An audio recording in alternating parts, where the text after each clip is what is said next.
Hello friends, आज हम बात करने वाले हैं रिलायंस इंडस्ट्रीज लिमिटेड कंपनी के बारे में। इस वीडियो के माध्यम से आप जानेंगे रिलायंस इंडस्ट्रीज लिमिटेड कंपनी के बारे में पूरी जानकारी। कंपनी के प्रमोटर्स कौन हैं, कंपनी कब इस्टेब्लिश हुई, कंपनी ने कैसा परफॉर्म किया था, कैसा परफॉर्म कर रही है, आगे ये कैसा परफॉर्म कर सकती है। क्या आपको रिलायंस इंडस्ट्रीज लिमिटेड के शेयर्स खरीदने चाहिए, किस प्राइस पर खरीदें, किस प्राइस पर बेच दें, कब तक होल्ड करें, एनालिस्ट की क्या राय है, ब्रोकरेज फर्म्स का क्या कहना है स्टॉक के बारे में, कंपनी में क्या लेटेस्ट न्यूज़ निकल कर आ रही है जो आपके लिए जानना ज़रूरी है। ये सारी चर्चा इस वीडियो के माध्यम से होने जा रही है, तो आप हमारे साथ बने रहें इस वीडियो में शुरू से लेकर अंत तक। वीडियो को स्किप ना करें, आधा अधूरा वीडियो देखकर कभी भी कोई भी इन्वेस्टमेंट डिसीजन ना लें, इससे आपको नुकसान हो सकता है। वीडियो को ध्यानपूर्वक देखें और सुनें और उसके बाद ही कोई इन्वेस्टमेंट डिसीजन लें।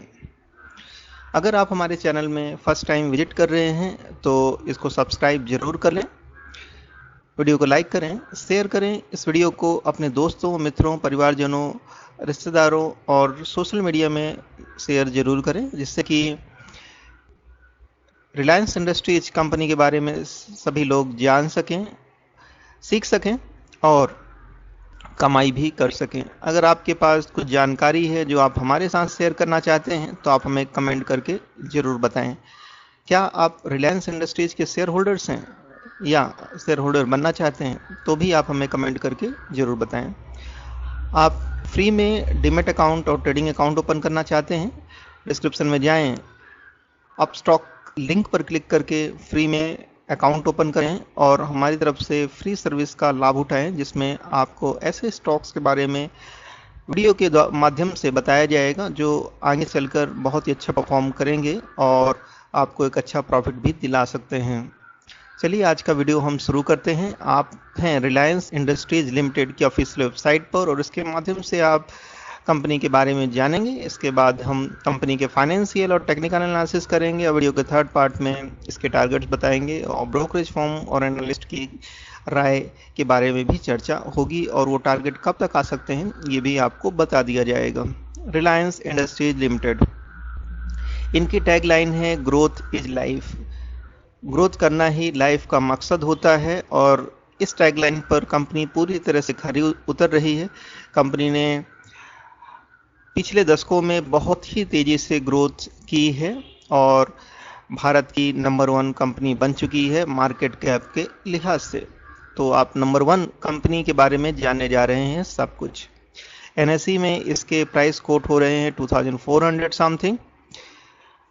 अभी इसमें 0.11% की तेज़ी आ चुकी है। यह स्टॉक एनएसई और बीएसई दोनों में ही लिस्टेड है।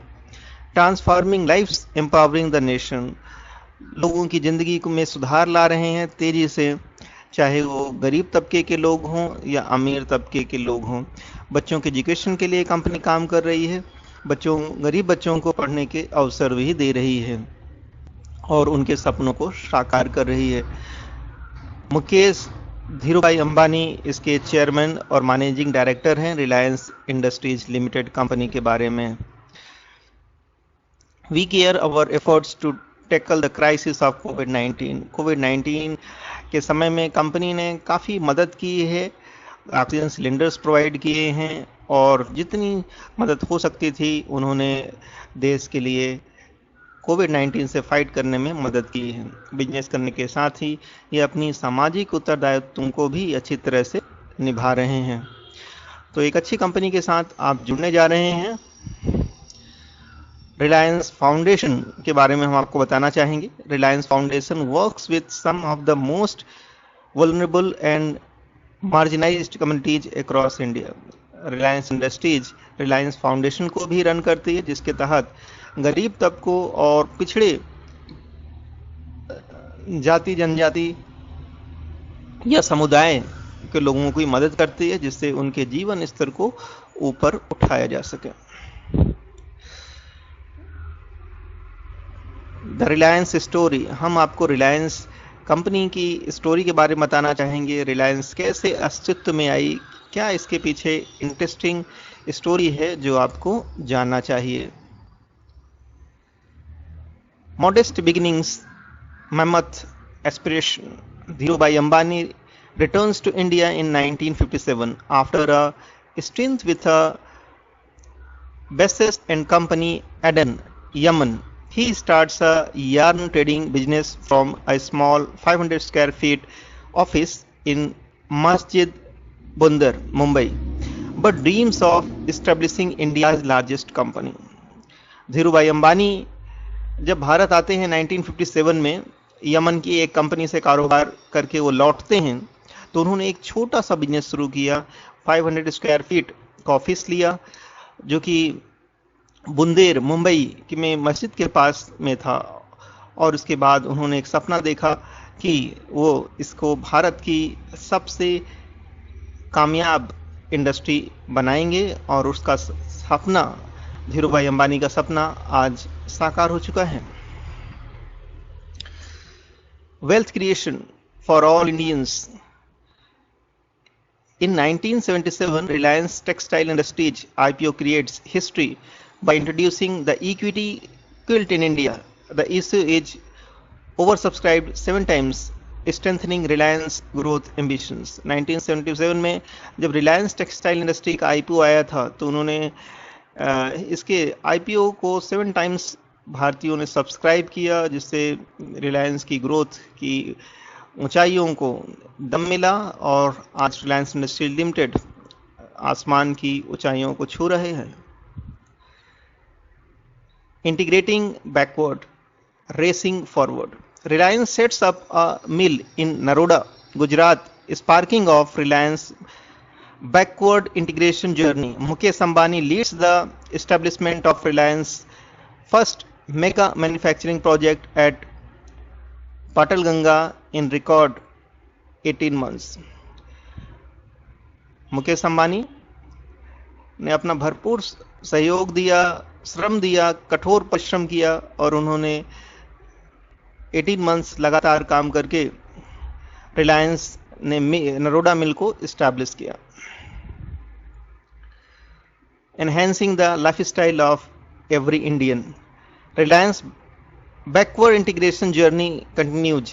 The Hajira plant coming on stream in 1991 laid the foundation for Reliance becoming the world's largest integrated producer of polyester. आज देखिए रिलायंस जो है सबसे बड़ी पॉलिस्टर प्रोड्यूसर बन चुकी है देश में। तो ये थी रिलायंस की ग्रोथ स्टोरी। हम रिलायंस के बिजनेस के बारे में बताएंगे कि आज रिलायंस, जो कि उन्होंने एक टेक्सटाइल बिजनेस से शुरुआत की थी, आज उनके पास कितने बिजनेस हैं, ये आपके लिए जानना बहुत ज़रूरी है। आज रिलायंस इंडस्ट्रीज जो है polymers, polyesters, fibre, aromatics, elastomers, Reliance composite solutions, retail, Jio, exploration and production, petroleum refining, marketing, new energy, textile, काफ़ी इन्होंने अपने बिजनेस को डाइवर्सिफाई कर लिया है और कई सेक्टर्स में कंपनी काम कर रही है। सस्टेनेबिलिटी के लिए कंपनी काम कर रही है, corporate sustainability, health, safety and environment के लिए कंपनी काम कर रही है। इनके पास इनोवेशन और रिसर्च एंड डेवलपमेंट टीम है। इनके बिजनेस हम आपको बताना चाहेंगे। एक्सप्लोरेशन एंड प्रोडक्शन में कंपनी क्या काम कर रही है। Fuelling India's growth, ensure energy security, exploration and production, portfolio snapshot, pertaining for growth. यहाँ पर आपको पूरी इंफॉर्मेशन मिल जाएगी, आप रीड कर सकते हैं। सस्टेनेबिलिटी के लिए कंपनी क्या काम कर रही है, कारपोरेट सस्टेनेबिलिटी के लिए कंपनी काम क्या कर रही है, people, planet, prosperity, creating a better tomorrow, एक अच्छे भविष्य के लिए कंपनी काम कर रही है। और strategic pillars, trends and stakeholders needs, company energy management, environment responsibility, product stewardship, occupational health and safety, social institutional building के लिए कंपनी काम कर रही है।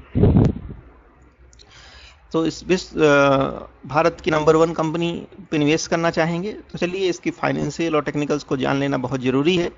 Reliance industries current market price है एक शेयर की 2430 रुपीज। आज के दिन 0.36% की तेजी स्टॉक में नजर आ रही है।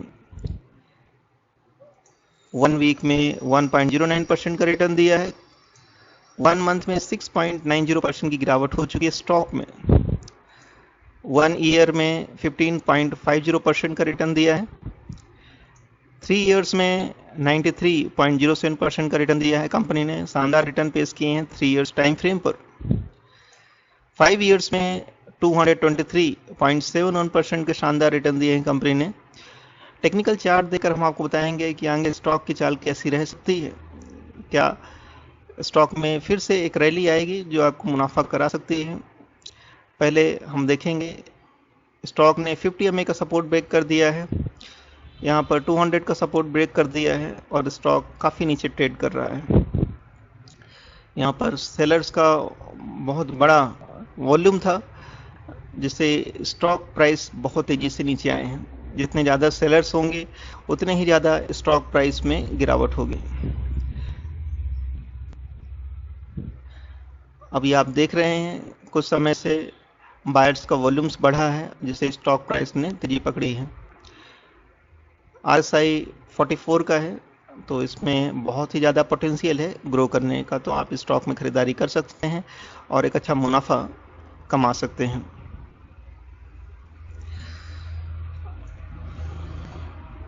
कंपनी की परफॉर्मेंस देखिए। 52 वीक लो 2016 रुपीज है। 52 वीक हाई 2856 रुपीज है। 52 वीक हाई से एक बड़ी गिरावट स्टॉक में हो चुकी है जो आपके लिए बाइंग अपॉर्चुनिटी है।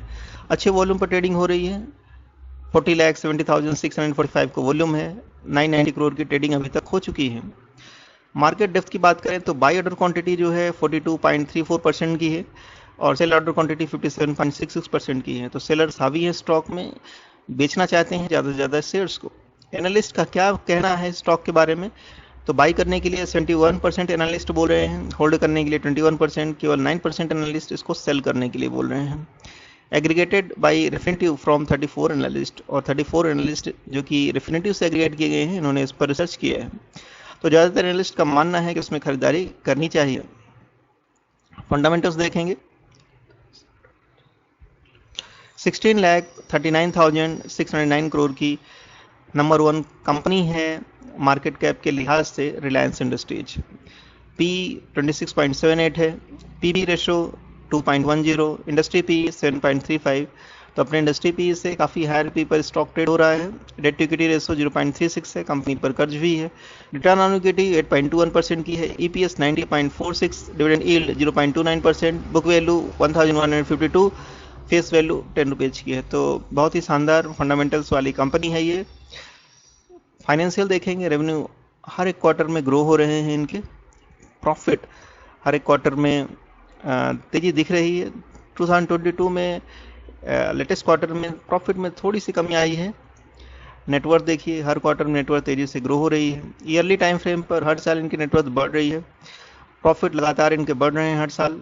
रेवेन्यू में भी जो गिरावट हुई थी 2021 में, तो बहुत ही तेज़ी से इन्होंने रिकवर किया है 2022 में और हाईएस्ट रेवेन्यू जनरेट किया है ईयर 2022 में। तो बहुत ही अच्छे फंडामेंटल और फाइनेंशियल्स हैं कंपनी के। पेरेंट ऑर्गेनाइजेशन रिलायंस इंडस्ट्रीज के नाम से है। मैनेजिंग डायरेक्टर मिस्टर पवन कपिल हैं। कंपनी स्थापित हुई 1973 में। एनएससी सिंबल रिलायंस के नाम से है। इनके कई ब्रांड्स हैं जैसे Reliance Jio, Reliance retail, Reliance Industries. Share holding pattern पर बात करें तो प्रोमोटर्स के पास 50.66% की होल्डिंग, फॉरेन इंस्टीट्यूशंस के पास 24.21% की होल्डिंग, रिटेल एजेंट्स के पास 13.40% की होल्डिंग है। टॉप म्यूचुअल फंड जिन्होंने इस कंपनी में निवेश किया है ये है ICICI Prudential, S and P BSE and Sensex index fund 14.90% की होल्डिंग, एचडीएफसी इंडेक्स एस&पी 14.90% की होल्डिंग, यूटीआई निफ्टी 50 इंडेक्स 12.90% की होल्डिंग और आईसीआईसीआई प्रूडेंशियल 50 निफ्टी इंडेक्स 12.89% की होल्डिंग लेके रखी है। सिमिलर स्टॉक्स हैं Indian oil corporation, Bharat petroleum, Hindustan petroleum, Mangalore refinery, Chennai petroleum corporation. अब हम बात करेंगे कि स्टॉक में, कंपनी में क्या न्यूज़ है, क्या इवेंट्स निकल के आ रही हैं जो आपके लिए जानना ज़रूरी है। तो हम इसकी इवेंट्स बता देते हैं। बोर्ड मीटिंग 22 जुलाई 22 को होने वाली है। 6 मई 22 को कंपनी ने डिविडेंड अनाउंस कर दिया है, 8 रुपीज़ पर शेयर ये डिविडेंड दे रहे हैं। क्या न्यूज़ है जो आपके लिए जानना जरूरी है कंपनी के बारे में। Rupee at 80, how top Indian companies hedged themselves for dollar. तो 1 रुपी $80 के इक्वल हो चुका है, ये करंट न्यूज निकल कर आ रही है। Robust oil earnings likely to drive RIL Q1 results से एनालिस्ट। ऑयल में अच्छा प्रॉफिट के चांसेस है रिलायंस इंडस्ट्रीज को, और Q1 रिजल्ट में अच्छा परफॉर्म कर सकती है, एनालिस्ट का मानना है। Reliance industries schedules board meeting. $12 billion windfall for government from windfall tax on oil firms। तो इस तरह की न्यूज़ निकल कर आ रही है। रिलायंस इंडस्ट्रीज के बारे में क्या टारगेट दिए जा रहे हैं ये हम आपको बताना चाहेंगे। HDFC सिक्योरिटीज़ ने टारगेट दिया है रिलायंस इंडस्ट्रीज का 2825, और रिलायंस इंडस्ट्रीज के शेयर को ऐड करने के लिए बोला है। ये टारगेट कब तक आ सकते हैं, तो 1 साल का टाइम लग सकता है जब ये टारगेट आ सकते हैं। तो खरीदारी करके चल सकते हैं, अच्छा प्रॉफिट कमा सकते हैं रिलायंस इंडस्ट्रीज से। अपने पोर्टफोलियो में ज़रूर शामिल करें। उन स्टॉक्स के बारे में जानना चाहते हैं जो आपको एक अच्छा प्रॉफिट करा सकते हैं, कब निवेश करना है, किस प्राइस पर खरीदना है, कब प्रॉफिट बुक करना है, फुल सपोर्ट आपको मिलेगा। आप हमारी प्रीमियम मेंबरशिप को ज्वाइन कीजिए, इसका लिंक डिस्क्रिप्शन में दे दिया गया है। Thank you very much for watching this video. I will meet you in my next video. Till then, bye bye.